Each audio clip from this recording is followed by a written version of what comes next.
বৃহস্পতিবার supreme court চাকরি বাতিলের নির্দেশের পর আত্মহত্যা করলেন শিক্ষিকা। সুপ্রিম কোর্টে এসএসসির প্যানেল বাদ দিতে ভেঙে পড়েন তিনি। সকালেই বাড়ির দরজা বন্ধ থাকায় সন্দেহ হয় মালিকের। পরবর্তীতে বাড়ির মালিক বুঝতে পারেন কিছু সমস্যা হয়েছে। এরপরই ঘর থেকে অচৈতন্য অবস্থায় উদ্ধার হন রুম্পা। তড়িঘড়ি তাকে উদ্ধার করে নিয়ে যাওয়া হয় ক্যানিং হাসপাতালে। বর্তমানে সেখানেই চিকিৎসাধীন তিনি। মিলেছে একটি সুইসাইড নোট, সেখানে নিজেদের সমস্যার কথা তুলে ধরেছেন রুম্পা। ওই শিক্ষিকার নাম রুম্পা সিং, মেদিনীপুরের বাসিন্দা তিনি। চাকরি করতেন ক্যানিংয়ের রায়বাঘিনী হাই স্কুলে। ইতিহাসের শিক্ষিকা ছিলেন তিনি। 2016 সালের প্যানেলের অন্তর্ভুক্ত ছিলেন রুম্পা।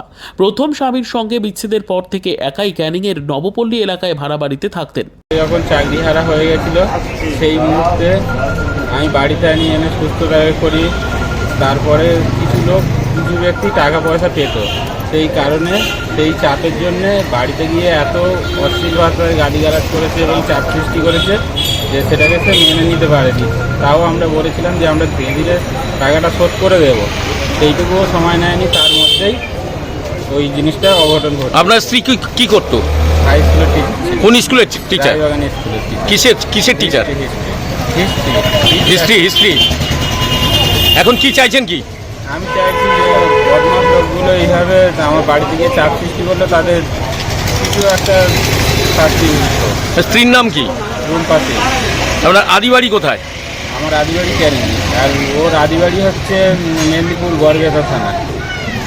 এখানে কোথায় থাকা হয়? এখানে নবপল্লীতে উনি ভাড়া থাকে, কিন্তু আমার সঙ্গে বিয়ে রেজিস্ট্রি হয়ে গেছে আর 2 মাসের মধ্যে বিয়ে করার কথাও হয়ে গেছে। রুম্পা সিং আপনার স্ত্রী, আপনার নাম?